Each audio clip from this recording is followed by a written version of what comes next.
We have been playing video games for, I've been playing maybe for 24 years. How long have you been playing video games? Yeah, I would say probably 22-ish. So we've played video games for 20 plus years. In this hypothetical scenario, if we were to have to start all over, God forbid, house fire, someone stole everything. Today we're going to talk about the consoles and the handhelds that we would collect for if we had to start over again today. We're going to start off with Abby, and she is going to tell us about...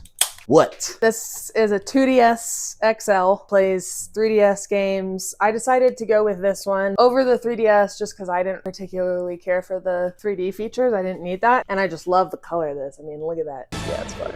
I think this is like my tried and true handheld. I love the DS so much. I just think that there's such a wide catalog of games, and some of Nintendo's best work was whenever they were doing stuff on the DS. It's, a good size. I do like the double screen feature. Like it's just nice. You can use the stylus. One of the screens is touchscreen. Some games don't require that, but it's nice when you do need that. You can play games from, at least on the 2DS or 3DS, you can play games from the OG DS, the 3DS, or also Game Boy games, right? On this? Maybe not. No Game Boy, but if only. Scratch that. If only. Well, if only. I think I can because I have it modded. Yeah, exactly. That's why I've got Game Boy games on here. Yeah. And tell us your favorite games so far. This is what it looks like. I've got kind of like a rotating background, which I really like. So it comes with like different folders and stuff. Ace Attorney series. That's in my top 3 series of all time. My favorite is the original trilogy. This one right here. This game was the first that I played, and it just got me hooked like that. And now I've played all 11 of the Ace Attorney games, including the spinoff with Professor Layton. Masterpiece. I love that game so much. I mean, you got your classics like Mario Kart, different things like that are always good. I love some of the throwback like Disney games that I used to play as a little girl, like Zack and Cody and Hannah Montana and all of these, Club Penguin, some of those fun ones. Oh, Pokemon, of course. Still, the Game Boy Pokemons are my favorite, but DS did really do some good Pokemon editions as well, and it's nice because you can play. I've got some Game Boy versions on here too. So I love the DS. I love having the split screen feature. Just think that the game catalog is unbeat, and I have a lot of fun playing it. I play like little silly fashion games. I play mystery. I play like just wide variety. So nice 3DS 2DS 2DS. If you're gonna start somewhere, start with a DS. Okay. So if we are going to go on the handheld side, I could go either way here, but all right, we're going to talk about the PS Vita. I'd say the PS Vita is one of the most underrated systems just because the PSP came out and that took the world by storm. But then all of a sudden the PS Vita came out later in the life after the 2000 and the 3000. It has different feedback on the back. It has touchscreen. It's turning on right now. I mean, look at that touchscreen. And I don't even know what year this came out. Must have been 2011, 2012 maybe. What I want to highlight here is a game called Bastion, or I would highlight the game. I like Guacamelee a lot. Guacamelee is on other ones, or Dust Force, and this is a Capcom game. Dust Force, you are running around as a character with a dust broom, and you can run along vertically. You can do different attacks. You have 4 different characters where they either have strength or speed or balance. Dust Force is one where you can just kill time navigating it that way. And then, as I mentioned previously, Bastion is a lot of fun because it's kind of is isometric. You're looking downward and you're following this main character. You don't really know his story, but the world gets built around him. And then you have different buttons that allow you to, like, if you could choose your weapons, you can have like a sword and a gun. I love the narration that happens here. And overall, the Bastion was the game that made me fall in love with the PS Vita. I'm also just going to mention, because this is what got me back into handhelds maybe when I got it 6 years ago, 5-6 years ago. And this is the RG351P. You could see hand for scale, hand in hand, console in hand. This is great, I would say, for Game Boy Advance. Game Boy Advance is the handheld that I would start collecting for, but since I no longer have a Game Boy Advance, this is where I play all of them. And the main games that I would suggest there would maybe be Kirby, Nightmare in Dreamland, or the Metroid games, because we have Metroid Fusion and we also have Metroid Zero Year, which I would suggest. We'll see if this turns on in time, but it is a 4:3 aspect ratio, which is great. It is not touchscreen, but even after all these years, it looks so crisp. The Game Boy Advance is fire, boy. Now we'll move on to two more consoles. Abby's gonna start us off for the PS2. Okay, so Andre and I both grew up with the normal, this bad boy. Yeah, nice.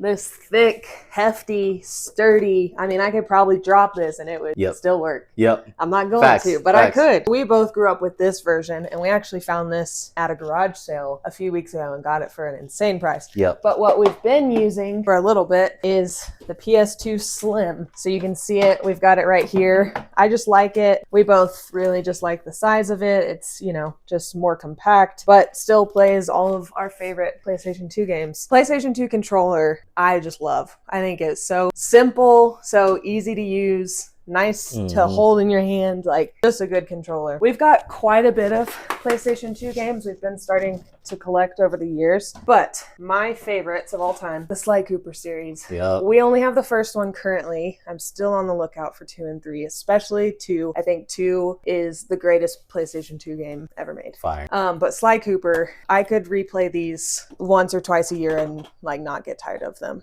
So Sly Cooper's amazing. Currently, I've been replaying through Pac-Man 2, Pac-Man World 2. That's just a fun one. It's some of the mechanics are a little challenging, and I've had to give up on certain nights just because I'm frustrated by them, but that's a lot of fun. I mean, we've got quite the collection. You can kind of see if you just look back there, tons of games. And I think, again, as with the DS, the PlayStation 2 just has such a good catalog. And it's nice because you can play PlayStation 1 games on it as well. Backwards compatibility. We love that. Wish that they still did that sometimes. Another one that I love, Crash Nitro Kart. The music on this game goes insane. If you haven't heard it, go listen to the soundtrack. This is just the main one that I'll mention. This is Jak 2. For those who played Jak the Precursor Legacy, the first one, this I would say is one of the greatest sequels to take the first game and just completely revamp it in ways. Sly series, absolutely incredible. Sly, Jak and Daxter, and Ratchet and Clank. The fact that we got all 3 of those on this system is genuinely ridiculous. Why I liked it, especially when I played middle school, high school, is because it really did feel like Grand Theft Auto, but a little bit more friendly. There were some still, it's rated T for teens, so you have some comic mischief, but it's so much fun. You can drive different vehicles. It is free roam.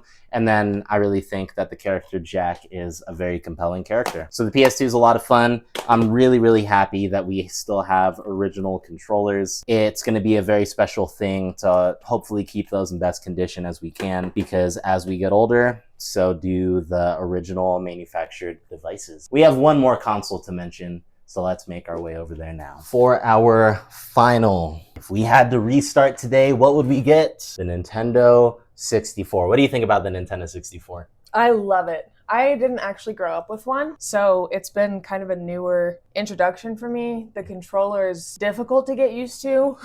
Yeah. But once you do get used to it, it's fire. It's just what is the point of the third arm? Yeah. What? Yeah. But Nintendo 64 is just so good. I did, however, even though I didn't have one, I don't know whose house I would have played this at, but Pokemon Stadium. I vividly remember playing that as a kid and loving it, and we have that now. And man, lit. It holds up. Lit. It holds up. Lit. You want to grab any there out there? I grew up with it. My older siblings were the ones who were old enough to remember when it launched and everything. Came out a couple years before we were born, but this was always in our household. This is literally the one that we've always had in our family. I'm gonna suggest. I could suggest so many games. Why I would start collecting with the Nintendo 64, first off, is you already knew, is because of these cartridges. It's so easy to take these and to bring to a friend's house, to drop them and feel like you're going to be okay. You shouldn't be blowing in them, but I do think that it works. And Super Smash Bros. Is my first contender for a game that I would bring. It is basic mechanics, but still a lot of fun. I main Captain Falcon. If I brought 4 of my friends together, 4 of our friends, and we played here today, we could crush a couple hours on Super Smash Brothers. That's why I love the Nintendo 64, is because of couch co-op, something that we have lost over the years. We love playing games together, and the Nintendo 64 is that ultimate equalizer of let's sit down and play together. What do you got? Mario Tennis. You hadn't played this one before we got it, right? I did a little bit growing up. Okay. Our friend so Sean's we got house. this one maybe a year ago.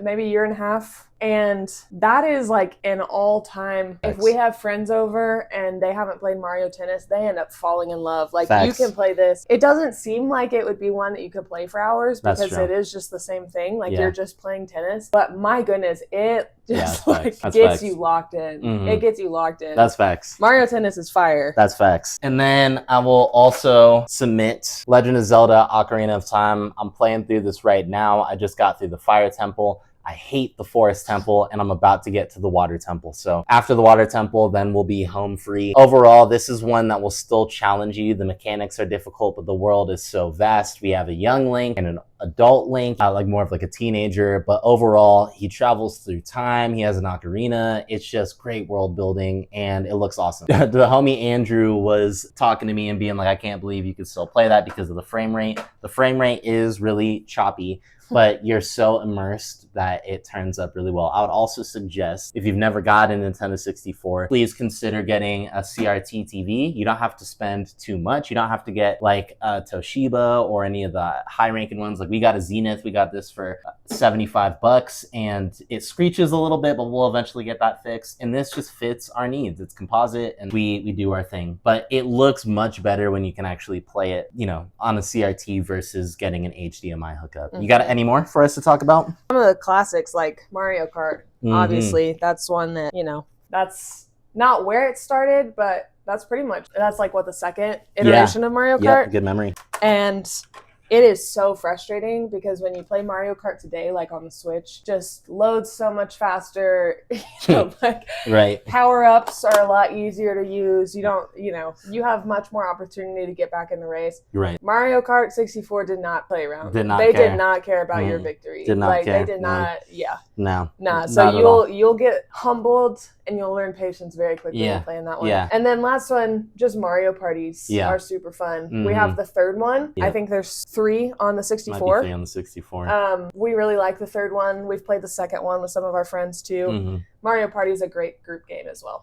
Yeah, an easy pick up and play. And I think when it comes to consoles or handhelds in general, one of the biggest things should just be kind of what is the ease to kind of carry it around. And we've carried this, and to be able to carry it, we did for a family trip 2 years ago. Right? And so being able to just pick this up, carry these cartridges, like we want to take care of them, but at the same time, I'm like, how are these still working? And how are there full games on this? Like, it legit is still incredible. Star Fox and Banjo-Kazooie. And overall, being able to carry these, this means a lot to me and means a lot to us because we're able to play with our nieces and nephews and introduce them to something that isn't crazy high stimulating.